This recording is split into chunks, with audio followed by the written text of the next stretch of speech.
खबरें जो आपको सीधे जोड़ती हैं हमसे, जिनका आपकी जिंदगी पर होता है सीधा असर। खबरों की वही तस्वीर, बिना बदले बिना डरे, जज्बा सच का लिए, सच दिखाते हैं।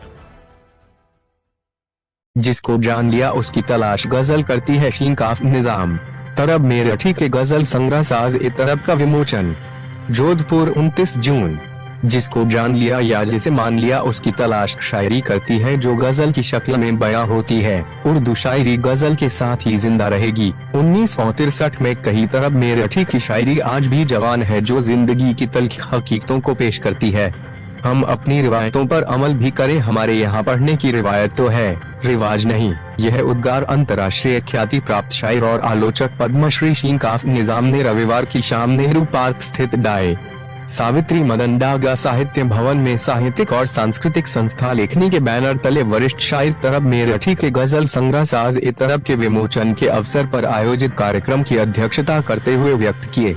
जबकि मुख्य अतिथि के रूप में शायर और अफसाना निगार हबीब कैफी ने अपने उद्बोधन में कहा कि तरब मेरठी का कलाम सादगी भरा और पुरअसर है।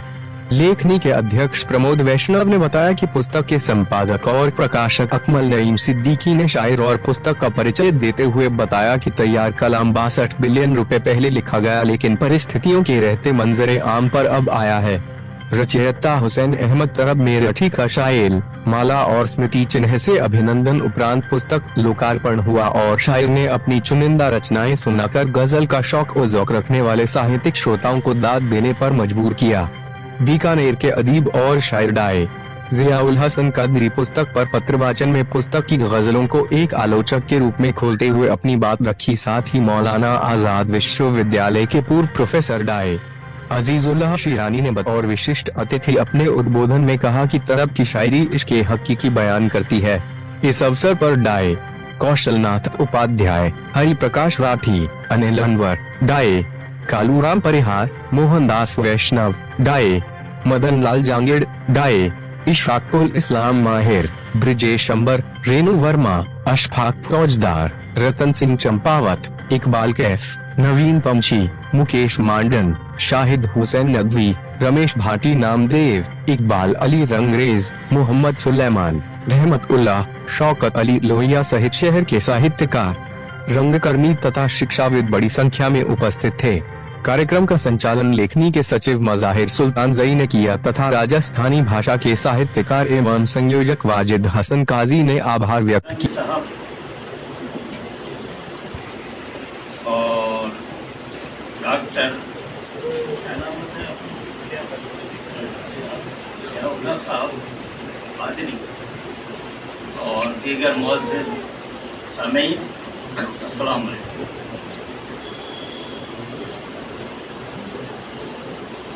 उर्दू ज़ुबान के मौज़म जनाब हबीब कैफी साहब, टोंक से तशरीफ़ लाए जनाब डॉक्टर अजीजुल्लाह शिरानी साहब, बीकानेर से तशरीफ़ लाए जनाब डॉक्टर जियाउल हसन कादरी साहब, और आज की रौनक की, आज की महफिल की रौनक। तो मैं इस पुस्तक के बारे में ये कहूँगा कि ये इतने बुजुर्ग शायर हैं और इनकी पहली पुस्तक जो है उसका विमोचन हो रहा है। और लेखनी हमेशा ऐसे लोगों को ढूंढती है, मतलब तलाश करती है जो अभी तक इतना काम करने के बाद भी लाइमलाइट में नहीं है। तो हम उन लोगों को धीरे मतलब मंच प्रदान करते हैं, या मतलब ये तो हमारे घर के बुजुर्ग हैं, मतलब इनके साथ जो ये अकमल हैं, इनके पुत्र, ये हमारे साथ मतलब हमारी लेखनी में साथ भी काम करते हैं। लेकिन इसके अलावा हम हर जगह ऐसी चीज़ें, ऐसे लोग ढूंढते हैं जो मतलब बहुत अंदर अंदर बहुत काम कर रहे हैं लेकिन बाहर वो काम नहीं आ रहा है। तो इसी कड़ी में हमारा ये पहला एक मतलब था। हम इसके आगे और भी कुछ करना चाहेंगे। आज के मुख्य अतिथि सर कौन है? आज के मुख्य अतिथि तो हैं जनाब हबीब कैफी साहब हैं, जो बहुत अच्छे कहानीकार हैं और अध्यक्षता कर रहे हैं पद्मश्री शीनकाफ निजाम साहब। आपका परिचय सर? मेरा नाम प्रमोद वैष्णव है और लेखनी संस्था हम लोगों ने शुरू की है, करीब 2 साल हो गए। हम रेगुलर संडे, पहला संडे जो होता है हर महीने का, एक काव्य गोष्ठी होती है हमारी, और लगभग हम कम से कम 30 काव्य गोष्ठियाँ अब तक कर चुके हैं। हर महीने के पहले संडे हमारी काव्य गोष्ठी होती है।